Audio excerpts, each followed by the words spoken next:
going to do, and we'll get into that into today's episode, but I know we're going to talk about a couple things that happened during not wildcard weekend, divisional round weekend, as now the NFC and AFC championship games are set between the Chiefs and Bills and the Eagles and the Commanders.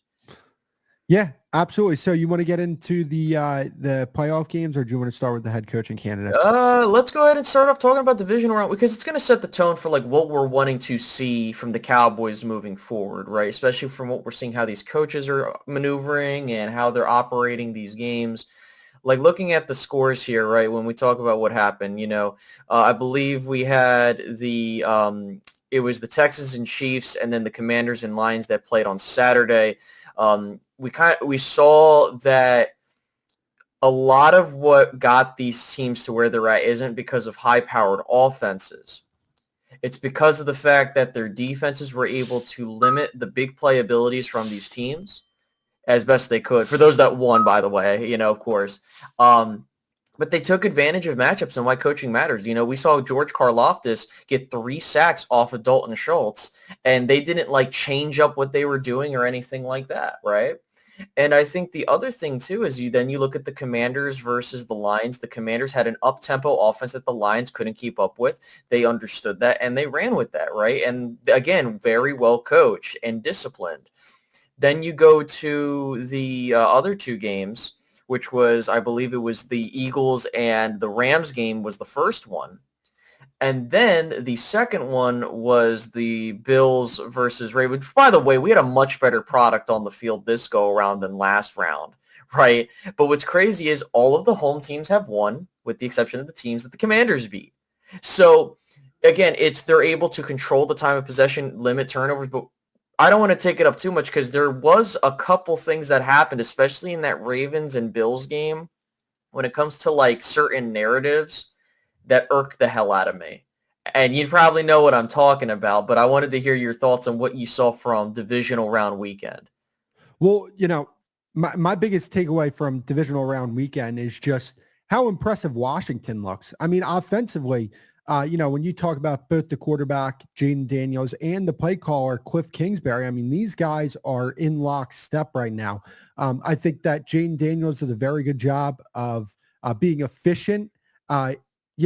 He's not like Lamar Jackson type of special, but he's the type of guy that can, play within the structure of the offense. And then when asked to make special plays, the guy can make special plays. And I'm just very impressed with the balance that we're seeing with this Washington offense. When you talk about, the running backs that they have with Robinson and Austin Eckler, that is a true running back by committee over there. They just complement each other so well. And this team is just playing at a very high level right now. They have some really nice receivers with McLaurin, De'Ami Brown, and Olamide Zaccheaus, along with Zach Ertz and Bates. This is an offense that, they have some legitimate talent on it. And I give them a really good chance in this game on Sunday. And I think a lot of that has to do with the fact that Cliff Kingsbury is calling offense at a very high level right now. He's not putting his quarterback in bad positions. And, just everything that the Lions tried to dial up on Saturday, it seemed like Cliff Kingsbury had a counter for it. And he really didn't allow Detroit to catch on to any tendencies that he was having. So just a masterful performance there when it comes to the play calling from Cliff Kingsbury and the quarterback play from Jaden Daniels. That's the one takeaway I take from this.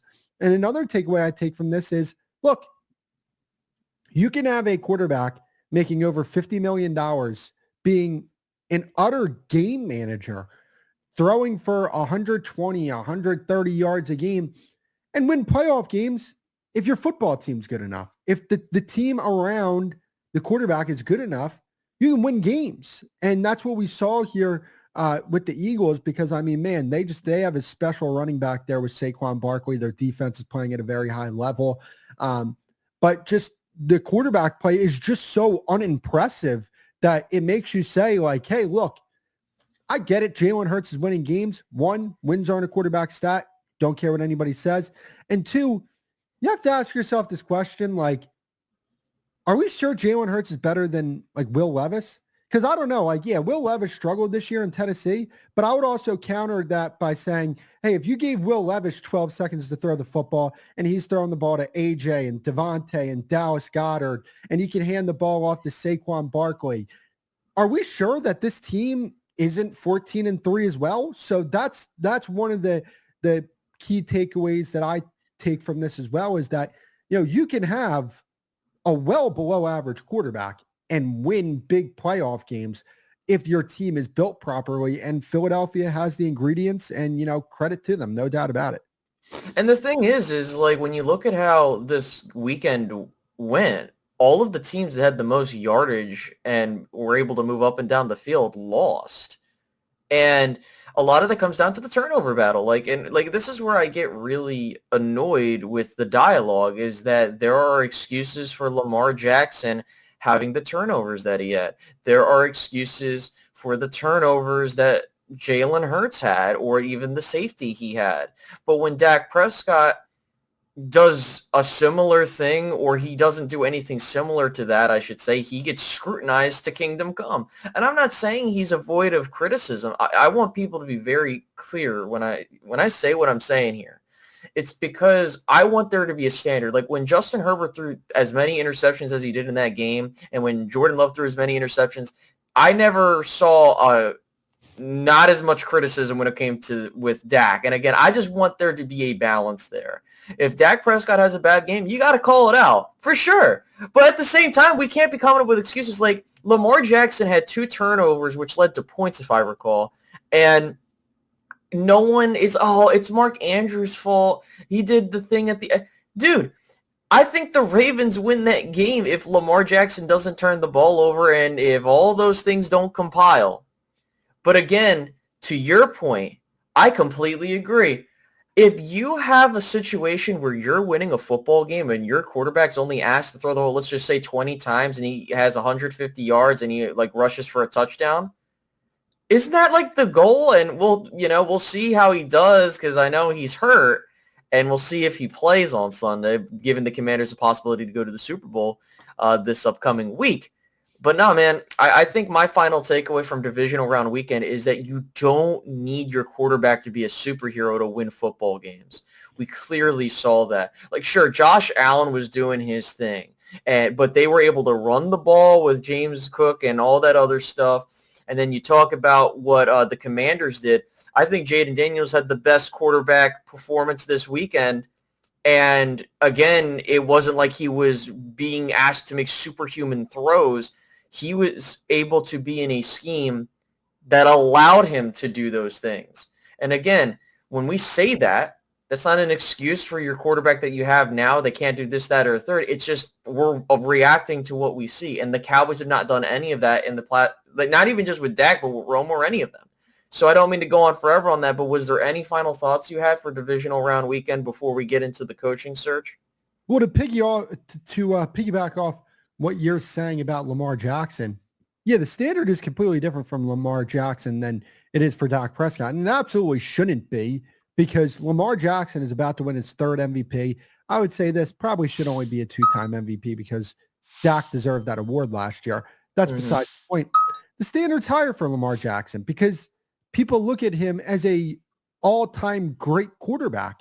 And when this guy has been in the playoffs, I'm sorry, he had 2 turnovers yesterday.